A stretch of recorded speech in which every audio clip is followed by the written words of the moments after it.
ሰላም አለይኩም ወራህመቱላሂ ወበረካቱ። ወደ ተመልካቾቼ እንዴት ናችሁልኝ? ከኔ ጋር ለሁላችሁ አልሐምዱሊላህ። ወዶቼ ዛሬም በአዲስ ቪዲዮ ተመልሼ መጥቻለሁ። ዛሬ ይዤላችሁ የመጣሁት የአሳ በሩዝ አሰራር ነው። አሳ መሽዊ ፍርን ውስጥ ነው የምንሰራው ዛሬ ያለ አንዳች ዘይት ማለት ነው። ወዶቼ ተከታተሉኝ እስከ መጨረሻው። የሚያስፈልጉን ግብአቶች ቤታችሁ ውስጥ ያሉን ባራ ማዘጋጀት ትችላላችሁ። እኔ እዚህ ጋር ሸበክና በአቅዶንስ በትንሹ ቁርጫለሁ። ዘይት ዘይቶን እንደገና ደግሞ የሎሚ ጁስ፣ የተፈጨ ሽንኩርትና ነጭ ሽንኩርትና ዝንጅብል፣ የተፈጨ ሽንኩርት፣ የተፈጨ ቲማቲም፣ ጨው፣ ልብስ ሮማን፣ ፓፕሪካን፣ የህንዶች ባራትና ከሙን ፓውደር። እኔ እነዚህን የተጠቀምኩት እንዳልኳችሁ ባራት ቤታችሁ ውስጥ ያሉ መጠቀም ትችላላችሁ ዶቼ። እኔ እነዚህ ብቻ ነው የምጠቀማቸው እና ቀጥታ ወደ አሰራሩ እንሄዳለን ዶቼ። በጣም ቀላል ነው። ዘይቱን ነው እንዳልኳችሁ የምጠቀመው። እዚህ ጋር ብቻ ነው ዘይቱን የምጠቀመው። ማንኛውም ወጥ ስንሰራ ዘይት እንደምንጠቀመው በዛንዶቼ መስሪያ አዘጋጅቻለሁ። ያልኳችሁን የጠቀስኩትን ግብአት ቲማቲሜን ጨምራለሁ። የተፈጨ ሽንኩርቴን ጨምራለሁ።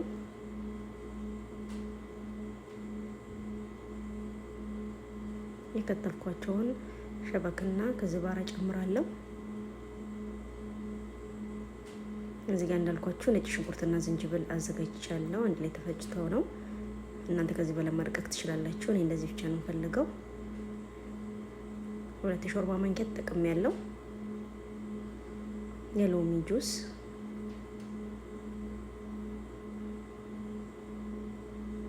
ልብስ ሮማን 2 ሾርባ ማንኪያ፣ የሎሚ ጁስ ግማሽ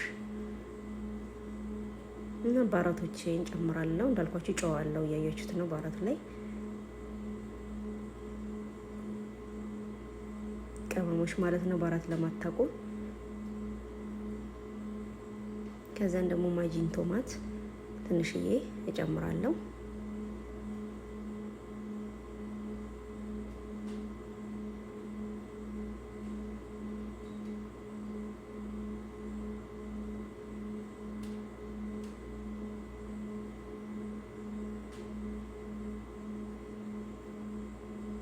በመቀጠል ዘይት ዘይቱን፣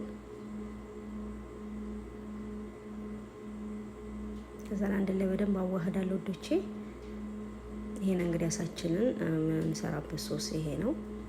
በጣም የሚጣፍጠው፣ ሽታውን አትጠይቁኝ። አንድ ላይ አዋህጄ ጨርሻለሁ ማለት ነው ወዶቼ። እዚህ ጋር ጨው መቅመሳችሁ እንዳትረሱ። ጨው ትንሽ ካነሰባችሁ ጨምሩ፣ ችግር የለውም።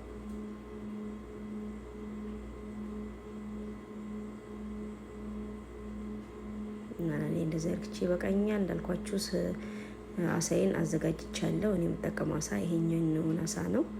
ሁለቱንም ነው። ይቺ በትንሽ የተቆረጠችውም ያን ትልቁንም ለሁለት ከፍዬው ክፍት ነው ማለት ነው እንደምታዩት እንጂ አሳ ነው፣ ኖርማሉ አሳ ነው ዞሮ ዞሮ። እና እኔ እንደዚህ አርግቼው ነው ፍርን ውስጥ ስሰራ ሁሌም እንደዚህ ነው ማረጋቸው ማለት ነው። የቅድም ያዘጋጀነውን ሶስ እዚህ ላይ ጨምሬ ነው ዛሬ ሁሉንም እቀባዋለሁ ማለት ነው። ይሄን ሶሴ ያያችሁት ነው። እዚህ ላይ ጨምረና እንዳለ ማሳጅ አደርገዋለሁ።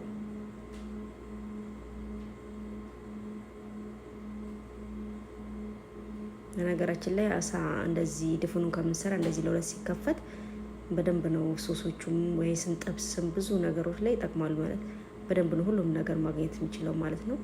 ክፍት ስለሆነ በስጋው በኩል ነው የምንቀባው። ያው ቆዳው ከስር ነው ያለው፣ ይታያል ብዬ ተስፋ አደርጋለሁ ወዶቼ።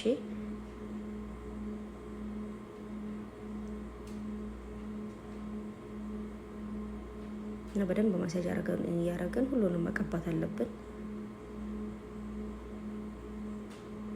እንዳልኳችሁ የተረፈች ነጭ ሽንኩርት ካለ ሽንኩርት ዝም ብላችሁ ጣልጣል ማድረግ ትችላላችሁ። ሎሚም እንደዛው እዚህ ላይ ሳይሆን እንዲህ ዝም ብላችሁ ሲኒያው ላይ ማለት ነው መስሪያው ላይ በተን በተን ማድረግ ትችላላችሁ። ከሌለም አለ ማድረግም ትችላላችሁ ዶች፣ ችግር የለውም። እንዳልኳችሁ እንዳለቀ እንትኖች ያዘጋጁትን ግብአት እዚህ ላይ ነው እንዳለ የጨመርኩት ማለት ነው። እንደ ሶስም ስለሚያገለግል ይበስልልናል ማለት ነው የዛን ሰዓት ወዶቼ። እኔ እንደዚህ አድርጌ ጨርሻችኋለሁ። ውስጥ ድረስ የተረፈው ውስጥ ድረስ እንዲገባ እከፋፍላችኋለሁ።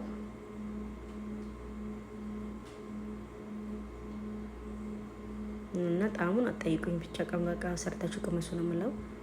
ዘይት ማትፈልጉ ሰዎች እንደዚህ መጠቀም ይቻላል። በተለይ አሁን ዳይት ስፖርተኞች ምናምን እንደዚህ አይነት አሰራር በጣም ቀላልም ነው፣ ከዘይትም ነፃ ነው። እንዳልኳችሁ በብዙውን ጊዜ ምግብ ስሰራ እኛ ቤት ዘይት ነው የምጠቀመው። ከሚጠባበሱት ውጪ ምንም አይነት ምግብ ስሰራ ዘይት ነው የምጠቀመው።